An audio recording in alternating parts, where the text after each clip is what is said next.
बिस्मिल्लाहिर्रहमानिर्रहीम। अस्सलाम वालेकुम। मैं हूँ सैयद असमत शाह और आप देख रहे हैं लाज टीवी। नाजरीन, पाकिस्तान तहरीक इंसाफ में इस वक्त इख्तलाफात की बहुत बड़ी लहर जारी है।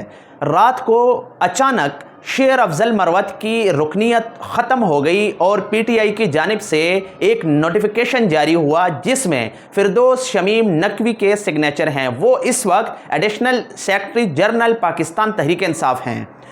एक सवाल ये पैदा होता है कि सेक्रेटरी जनरल इस वक्त मुल्क में मौजूद हैं। अगर उमर अयूब इस वक्त मुल्क में ना होते और फिरदौस शमीम नकवी उस पर सिग्नेचर करते तो समझ में बात आती, लेकिन उस नोटिफिकेशन के ऊपर उमर अयूब के सिग्नेचर मौजूद नहीं हैं।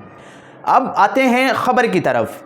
चेयरमैन पीटीआई बैरिस्टर गोहर ने उस नोटिफिकेशन को जाली करार दिया और उन्होंने कहा कि मैं इस वक्त एक बड़ी पार्टी का चेयरमैन हूं, मुझे समझ नहीं आ रही कि ये मामलात कौन चला रहा है, पार्टी में ऐसे अहकामात कौन जारी कर रहा है। उन्होंने कहा कि बानी पीटीआई से जब भी मुलाकात हुई है उन्होंने शेर अफजल मरवत की रुकनीत के हवाले से या उनको पार्टी से निकालने के हवाले से उन्होंने कोई बात नहीं की। तो आज ये अहकामात कैसे जारी हुए और ये नोटिफिकेशन किसने जारी किया, ये एक बहुत बड़ा सवालिया निशान है, क्योंकि पाकिस्तान तहरीक इंसाफ को इस वक्त कौन हैंडल कर रहा है ये जानना बहुत ज़रूरी है। चेयरमैन साहब इस बयान से और इस नोटिफिकेशन से लाइल्मी का इजहार कर चुके हैं और आज उन्होंने चेयरमैन पीटीआई जो इमरान खान है उनसे मुलाकात का भी कहा है कि वो मुलाकात करेंगे और ये सारा जो मलबा है और ये पूरी मामलात उनके सामने रखेंगे और उन्हें बताएंगे कि ये पार्टी को कौन चला रहा है, कौन लोग हैं जो आपके नाम पे झूठे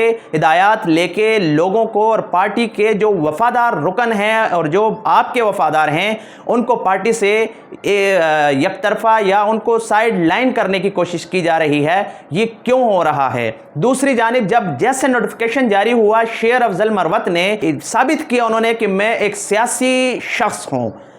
अब तक इससे पहले जितने भी बयानात आते थे दीगर पार्टी के हवाले से या अपने जो पार्टी मेंबरान हैं उस पर शेर अफजल मरवत जैसे बयानात देते थे, जैसे रद्दअमल देते थे, उससे महसूस होता था कि शेर अफजल मरवत अभी सियासी तौर पे मैच्योर नहीं है, लेकिन अब महसूस हो रहा है कि उनको सियासत करना आ गई है। लेकिन उन्होंने जो फ़ैसला जो आया उन्होंने उसका खैर मकदम किया और एक अच्छा जवाब दिया कि मैं पार्टी के फ़ैसले का एहतराम करता हूँ और ये कौमी असम्बली की जो सीट है ये बानी की अमानत है, वो जब चाहेंगे मैं उन्हें वापस कर दूंगा, लेकिन बानी से पहले मुलाकात करूंगा और जो हल्के के अवाम हैं उनकी राय भी लूँगा और अगर मैं बानी को मुलाकात में मुतमईन ना कर सका तो ये सीट उसी वक्त उन्हें वापस कर दूंगा। मेरे ख्याल से ये एक ज़्यादती है। कुछ दिन पहले पीटीआई की पार्लिमानी पार्टी का इजलास भी हुआ, उसमें शेर अफजल मरवत ने शिरकत की और उमर अयूब ने उनको वेलकम किया, बिठाया, उनकी बातचीत हुई।